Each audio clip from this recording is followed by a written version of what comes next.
The champagne cork popped with a sound that felt like a gunshot to my chest. Across the sleek glass conference table in a Chicago high-rise, my cousins, Andrew and Logan Barrett, clinked their flutes with smug satisfaction. I sat at the far end, staring at the stack of termination papers they'd slid across like a final insult. "To the future of Barrett Dynamics," Andrew said, lifting his glass. "Finally free to reach its full potential," Logan added, smirking. "No more dead weight in IT support." He looked right at me. "That's all you ever were, Elise. Uncle David kept you around out of loyalty, but this isn't a family pet project anymore. It's business." I picked up the papers with steady hands, though inside I was a storm. 21 years of my life, erased with a few strokes of ink. "My name is Elise Barrett, and I'm 38 years old. I was just 17 when I started working at my uncle's company, back when Barrett Dynamics was a modest parts manufacturer barely scraping by with mechanical gears and switch panels. Nothing glamorous, just dependable, utilitarian components that made machines run. From the beginning, I didn't fit the mold. Andrew, 5 years older, went off to Wharton and came back acting like he'd invented capitalism. Logan, 3 years older, majored in communications and could talk a fish out of water. They were polished, loud, and always presenting someone else's work as their own. And me, I was the quiet one. I loved the production floor. I loved circuits, tools, CAD software, and spending my weekends teaching myself how to code and solder. While they hit country clubs and networking events, I was under fluorescent lights, rebuilding motorized systems by hand. "You've got the brain of a designer," Uncle David used to tell me, watching as I sketched out a prototype for a voice-activated panel system. "Maybe even a genius." But to Andrew and Logan, I was always just the girl with oil stains on her jeans and weird ideas. When I designed our first adaptive sensor grid at 23, they called it Elise's Science Fair project. When I created the voice-controlled panel that became our flagship product line, they branded it as a Barrett innovation and pushed me behind the demo screens. But here's what they never understood. Every patent application we'd ever filed, the motion-triggered relay boards, the wireless security interface, the energy-saving actuator arrays, listed me as the sole inventor. They filed under the company, sure, but under U.S. patent law, inventorship cannot be reassigned, no matter how many executives toast each other with Vive Clicquot. "Are you going to sign those or just keep glaring at them?" Andrew asked, checking his watch. "We've got a call with the Tokyo buyers in 30 minutes. Big order coming through for the smart grid line." My smart grid line. 5 years of weekends, rewrites, and micro-tests. Every single component engineered in that lab they were so eager to erase me from. "Of course," I said, calmly signing the paper. "I'll clear out this afternoon." "That won't be necessary," Logan cut in. "Security already boxed your stuff. They're in the lobby. Key card and phone, please." I rose slowly, placed the items on the table, and turned toward the elevator. "Oh, and Elise," Andrew called after me. "You remember the non-compete clause, right? No working for competitors for 3 years." I turned just enough to smile. I remember everything. What they forgot to read, buried in the original contract language from 15 years ago, was that while the company owned the products, the intellectual property rights remained mine. The moment I was removed, they lost automatic licensing. 2 weeks later, the Tokyo deal collapsed. Their lead investor pulled out, and a quiet press release announced a new startup, Leora Systems, helmed by founder and chief innovator Elise Barrett. The tagline? "The mine they couldn't contain." 5 years, just so we're clear. I turned and gave them a smile, not my usual accommodating one, but something sharper. Clear. "Andrew, Logan, enjoy your meeting with the Tokyo delegation." As I walked out of the glass building I had poured half my life into, clutching a single cardboard box of desk clutter, I pulled out my personal phone and made one call. "Harrison, it's Elise Barrett. Remember that contingency plan we talked about? It's time." Harrison Lowe, my patent attorney, and the only person outside the company who truly understood the scope of what I'd built, didn't sound surprised. "They finally pulled the trigger?" he asked, voice calm. "Just now, 2-to-1 vote. My uncle's shares split evenly between Andrew and Logan after he passed. They control the board now. And they don't know? Not a clue, I replied. They never read the filings, they never questioned the different language in some of the patents, they just assumed everything defaulted to Barrett Dynamics. Here's what my business genius cousins never bothered to understand. There are two kinds of patent assignments. The first, standard corporate practice, transfers all rights to the company on day one. The second, which I had deliberately used for the last 5 years, grants only a limited use license tied to employment, while ownership remains with the inventor, me. It was a subtle but legally profound difference, one hidden in fine print that neither Andrew nor Logan had ever bothered to read. Because, of course, technical paperwork was Elise's job. How many patents are we talking about? Harrison asked. 17, I said, sliding into my parked Prius. That includes the entire smart grid suite, plus every update to our embedded firmware and automation logic. And the full mobile ecosystem. He let out a long breath. So, Barrett Dynamics has been operating under licensing agreements that automatically expired today?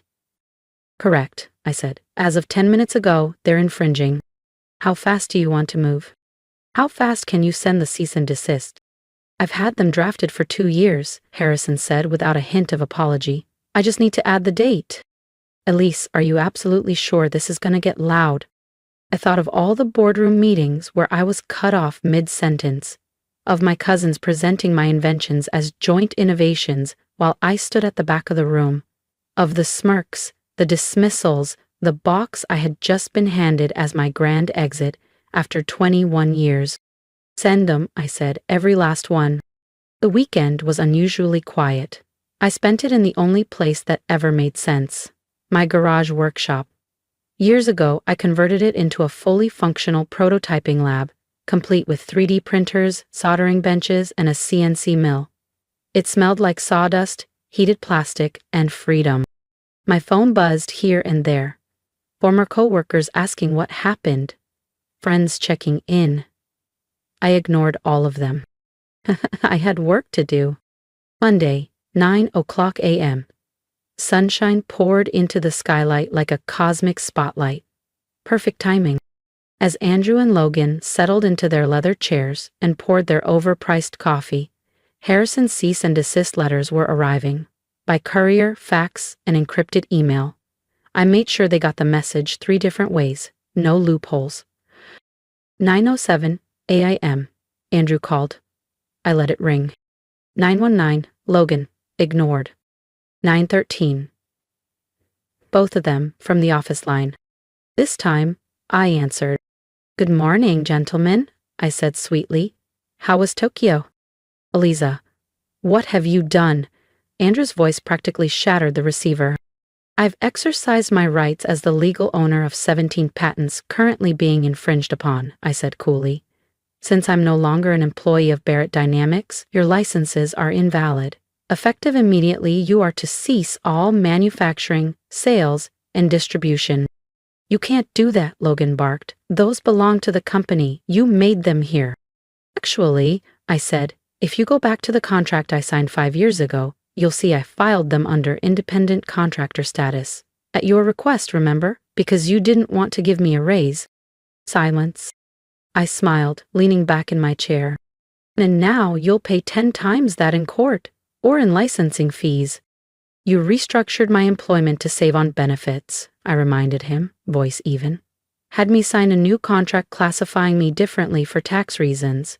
That change gave me legal grounds to retain ownership of any patents I developed. Silence. I could practically hear the frantic rustling of paper, the urgent clicking of keyboards as Andrew and Logan scrambled to find the contract they never bothered to read. But you still assigned them to the company, Andrew said, voice cracking. I licensed them to the company, I corrected. There's a difference. A license is conditional, in this case tied directly to my employment, page 47 of my contract, subsection 12B. I'm guessing neither of you made it that far. This is blackmail, Logan snapped. No, I said coolly. This is business. Isn't that what you told me on Friday? That you're running a business, not a charity? I could hear them unraveling on the other end of the line. The smart grid line makes up 73% of our revenue, Andrew said, now fully in panic mode. And you just fired the one person responsible for it, I replied. Let me remind you. Barrack Dynamics used to make industrial switches and junction boxes. I turned it into a smart technology company. You fired the reason that transformation happened. We'll sue. Please do, I said, a smile in my voice. I'd love to hear you explain to a judge why you never read the contracts you signed, why you never questioned why the tech support was named the sole inventor on every major patent, or how you voted out the person who's been propping up your bottom line for over a decade. More silence. Then Andrew's voice, smaller now. What do you want? What I've always wanted, I said. Respect, recognition, and fair compensation. We can't just undo the termination, Logan muttered. The board would need to vote. We'd look like complete idiots. Then I suggest you start selling basic junction boxes again, though that may be difficult. I also hold the patents for the updated manufacturing process. I ended the call and set the phone down. On my workbench, under the glow of a warm desk lamp, sat the future, a sleek prototype, my newest invention. A modular smart home hub capable of integrating climate control, lighting, security, and appliances in real time, learning user habits, and optimizing efficiency. Smarter, faster, more secure than anything Barrack Dynamics had ever released. I had been developing it in secret for months, knowing this day would come. The calls didn't stop. Board members, attorneys, even a former engineer trying to catch up. I ignored them all. My focus was here, in the lab I built with my own hands. By Tuesday, a formal letter from Barrack Dynamics' legal team arrived, accusing me of theft of trade secrets and corporate espionage. Harrison, never one to be rattled, responded with a 17-page rebuttal. He included side-by-side breakdowns of each patent, the contractual language, and records proving they'd been developed off-site, independently, and under a contractor classification. He ended it with a line I particularly enjoyed.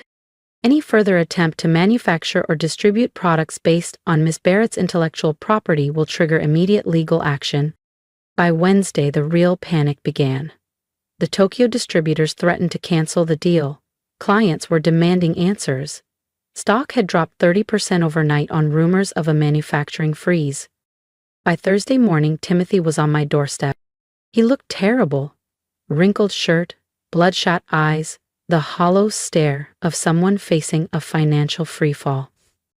"Elise, please," he said when I opened the door. I let him in. I didn't offer coffee. Petty? Maybe. Satisfying? Absolutely. We were wrong, he admitted. Logan and I, we let our egos get in the way. We were jealous. Uncle David always lit up when you showed him new designs. We have the degrees, but you built the future. And yet you called me just tech support, I reminded him. I know, he said quietly. It was cruel and stupid. We thought sales and branding were everything, but without the tech. You have nothing, I finished for him. He nodded. The board is in meltdown. Distributors are threatening lawsuits. Robert had a panic attack yesterday and ended up in the ER.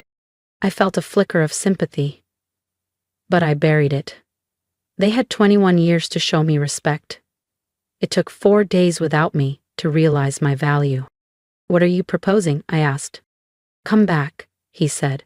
Full partnership, equal voting rights, retroactive compensation for your patents. We'll restructure everything, make you chief technology officer. Just save us. Chief Technology Officer? No. I met Timothy's eyes without blinking. I don't want a fancy title that changes nothing. I want to be what I've always been, the core of this company's innovation, but this time I want recognition and compensation. He hesitated. Name your terms. I want 51% ownership, I said. Majority control. Timothy went pale. 51? The board won't approve that? Then let them watch Barrack Dynamics sink back into obscurity, I said, while I launch a company using every innovation and patent you no longer have rights to. You'd destroy Uncle David's legacy over this? Dad's real legacy was teaching me to value myself, I replied. You and Logan trashed it when you made me expendable. I'm offering to rebuild it, but on my terms. He left without agreeing, but I knew they'd return. Without my patents, Barrett Dynamics was a shell. Their supply chains, deals, and projections were built on tech only I could authorize. A week passed, then another, filled with negotiations, boardroom panic, and empty threats. Finally, they gave in. 51% ownership. A board seat. The title of my choosing, Chief Innovation Officer. The signing ceremony was held in the same conference room where they'd fired me. No champagne this time, just legal folders and quiet tension. As I signed the final document, Robert cleared his throat. For what it's worth, he said. We're sorry. We should have valued you. Yes, I replied. You should have. But I had no time for bitterness. I had a company to rebuild. The first thing I did, a full patent audit. Turns out, I wasn't the only one overlooked. Several engineers had brilliant ideas that were shelved because they didn't fit the branding strategy. Within 6 months, we launched 3 new product lines based on those ignored innovations. And my smart home hub, the one I'd built quietly in my garage, became our flagship product. Timothy and Logan, to their credit, adapted. They focused on sales and branding, but this time they listened. They asked questions. They learned what they'd once dismissed as technical clutter. And Barrett Dynamics thrived. We grew from a regional supplier to a national name, then international. The patents I'd protected became the foundation of a modern tech empire, but my real victory was cultural. Engineers spoke up without fear. Ideas weren't shot down for being too technical. Everyone knew their work mattered. My name now sat at the top of the letterhead. The Barrett Dynamics Innovation Company. One day, at a tech conference in San Francisco, Timothy introduced me. This, he said proudly, is Elise Barrett, the genius behind everything we make. They'd once called me just tech support, a background player, replaceable. They toasted my departure, confident they'd removed the weakest link. But they had severed the heart of their own company. Because in a tech firm, the one who holds the patents holds the power. And the quiet one in the corner, the one taking notes and solving problems, that's the person who can bring an empire to its knees. Not out of revenge, out of resilience. When you ignore someone's value for decades, dismiss their voice, downplay their contributions, you write your own downfall. They thought they were kings, but every king needs a kingdom, and I had been the one building it all along. Now, I sit at the head of the same table they once tried to push me from. Behind me, the wall is lined with framed patents, each one a quiet triumph. That champagne cork they popped? It wasn't my funeral they were celebrating. It was their own. To everyone watching this, if my story struck a chord, leave a comment below. Not for me, but for every person who's ever been underestimated, overlooked, or silenced. Your words matter. Remind the world that quiet strength is still strength. Stand with me. Because no one should have to fight alone for what they've earned.